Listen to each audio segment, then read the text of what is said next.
Let's look at 3 free agents the Vikings could still look at, maybe even sign.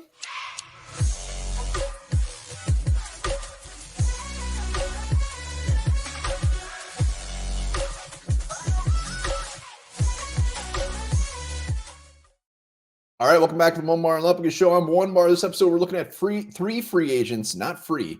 They are 3 free agents still out there that the Vikings could possibly still take a look at, maybe even sign. Maybe this is just wishful thinking because there's still some spots on this roster that need some improvements. So we're talking about 3 of them. Before we get to that, remember, subscribe to the channel. Let's get to 10,000 subs. Also, brand new, hit that join member or join button to become a YouTube member channel. You get emojis, you get the stickers, you get all that good stuff. So hit it up. Greatly appreciated. Let's do this in no particular order. Let's start off with an easy one. Guard, Ed Ingram, Ezra Cleveland. It's becoming pretty clear that this front office coaching staff are all in on these guys being our starting guards. That's fine. That's not what I want them to do. We need some damn depth at the guard position. It's horrifying what we got back there. I mean, behind Ed Ingram, behind Ezra Cleveland, we have Alan Ali, the undrafted free agent we brought in, Chris Reed, who couldn't get a sniff of the field last year. I mean, Schlotman, he can play a couple spots, but can you imagine if one of those guys goes down? That is terrifying. And Ed Ingram, we're all expecting the big leap. The end of last year, he started to show improvements and start to look pretty damn good. We still don't know. We still do not know what year 2 is. He going to have a sophomore slump. What are we going to do if we need a different guard in there? And I'm going A.J. Cann. A.J. Cann started 12 or 16 games last year, and this is a depth. Just total depth move. I want Ed Ingram to start. I want Ezra Cleveland to start. Depth move. He's 31 years old, still actually playing pretty damn good. Like I said, he started 16 games last year. Did pretty good. I mean, gave up 5 sacks, 1 penalty, 34 pressures. PFF scores mid-60s, which is fine. I mean, this is a backup. That would be a pretty damn good backup.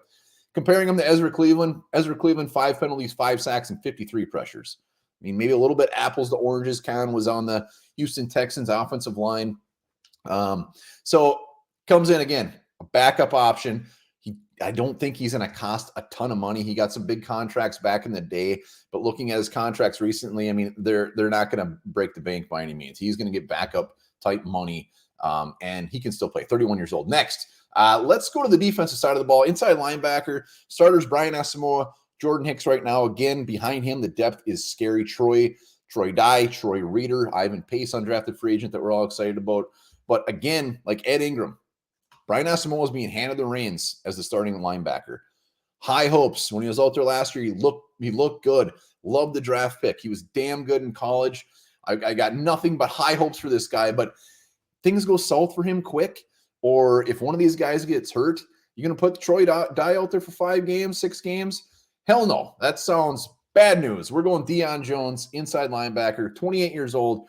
Deion Jones is going to ring a bell with everybody. He burst onto the scene with the Falcons, looked at as one of the next superstar linebackers, but his play has just kind of gone downhill over his career. Still 28 years old, still fast, still productive, but not anywhere near the player he used to be. Again, this could be a depth move. This could be a guy that actually comes in and tries to play for Jordan Hicks or maybe even Asamoah's spot. Last year, he was traded to the Browns for pretty much a Snickers bar. It was a 7th round pick, and he did fine. He started 5 games, had 2.5 sacks. But the thing with Deion Jones is he's done it. He's done it all. Good depth piece, like I said. Good in coverage, not as good as he used to be in coverage. He used to be fantastic in coverage. 12 career interceptions, can still make an impact on defense. And I think he would be a nice little piece to Brian Flores' defense. Again, maybe this is wishful thinking. All right, let's go to another one. Let's go to Shelby Harris, defensive line. Traded as part of that Russell Wilson trade to the Seahawks. Solid run stuffer, can get to the quarterback.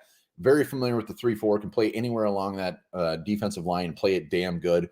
Did that for Denver as well. Last year had a very good season with Seattle. It was just too damn expensive. They had to let him go. 32 years old. This would not be a long-term solution. This would be a 1-year rental. Let's see what you got, because our defensive line, kind of like our guard, it's up in the air. We brought in Dean Lowry. We got Phillips. We got Atamoyo, Bullard, Lynch, Roy, the rookie, who we got in the 5th round. But Shelby Harris, hot damn, if he was here, I would feel so much better about this defensive line, because this is the defensive line, to me, is probably the scariest out of the bunch. We're projecting guy Brian Bresee, Kalijah Cansey, Just didn't happen. They didn't address it till round 5, and it could be a glaring hole. But if Shelby Harris is there, that hole might be a little bit smaller.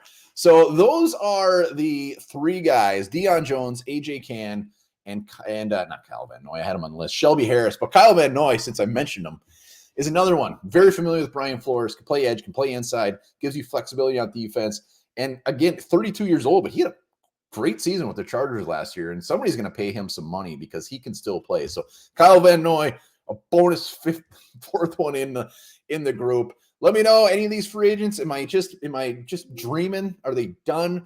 One thing else, they're at cornerback, what they're doing, they're signing a ton of these players.